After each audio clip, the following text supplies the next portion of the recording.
Imagine a funeral so massive that millions of people fill the streets, cities come to a standstill, world leaders closely watch every move, and the event dominates global headlines for days. Could the funeral of Iran's supreme leader, Ayatollah Ali Khamenei, become one of the largest and longest state funerals in modern history? Today, we'll explore why experts believe such a funeral could be extraordinary, how Iran is likely to organize it, what traditions would be followed, and why the event would have major political consequences far beyond Iran's borders.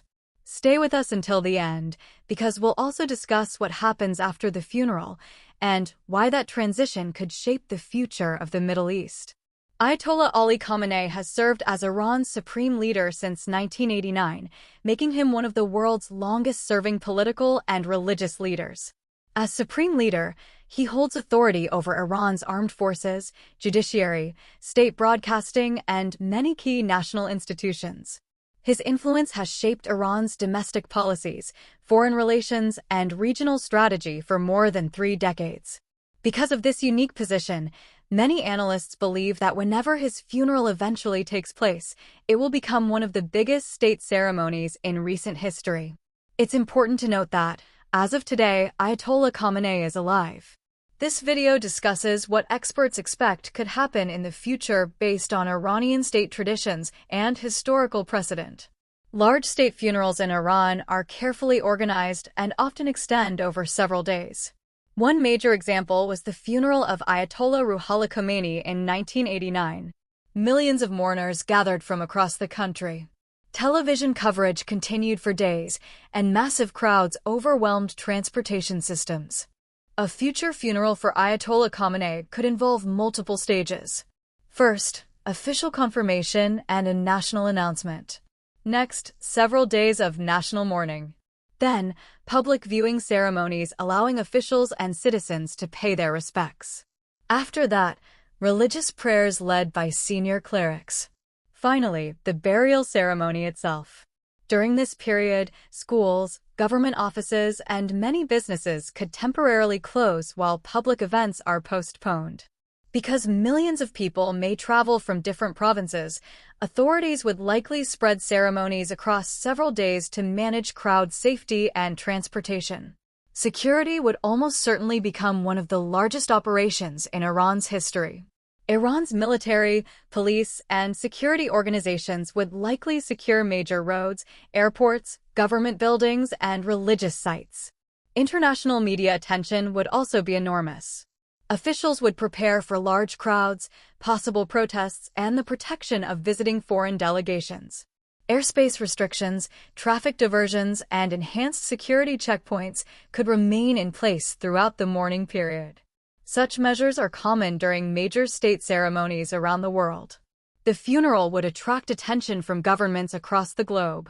Countries maintaining diplomatic relations with Iran might send official representatives. Neighboring countries would closely monitor developments because leadership changes in Iran often influence regional politics. International organizations would issue statements of condolence. Global news networks would provide continuous live coverage. Financial markets could also react as investors assess whether any leadership transition might affect energy supplies, regional stability, or international negotiations. In short, the funeral would be more than a religious event. It would also be a major geopolitical moment. Perhaps the most important question would be, who becomes Iran's next supreme leader? According to Iran's constitution, the responsibility for selecting the next supreme leader belongs to the Assembly of Experts, a body of elected clerics. The selection process could occur during or shortly after the mourning period. Many political analysts believe this transition would receive as much international attention as the funeral itself. Every speech, public appearance, and official statement during those days would likely be analyzed for clues about Iran's future direction. This makes the funeral not only a moment of remembrance, but also an important political transition. Some observers believe the funeral could rank among the largest public gatherings in modern history. However, estimating crowd sizes is extremely difficult. Different organizations often provide different numbers, and independent verification can be challenging. Regardless of the exact attendance, it is widely expected that millions of people could participate through public ceremonies, televised events, and religious gatherings across Iran. That would place it among the most significant state funerals of the 21st century. News organizations from around the world would likely deploy hundreds of journalists.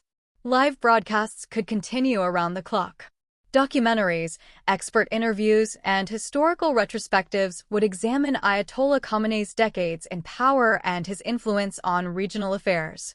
Social media would also play a major role, with millions of posts, videos, and reactions appearing within hours.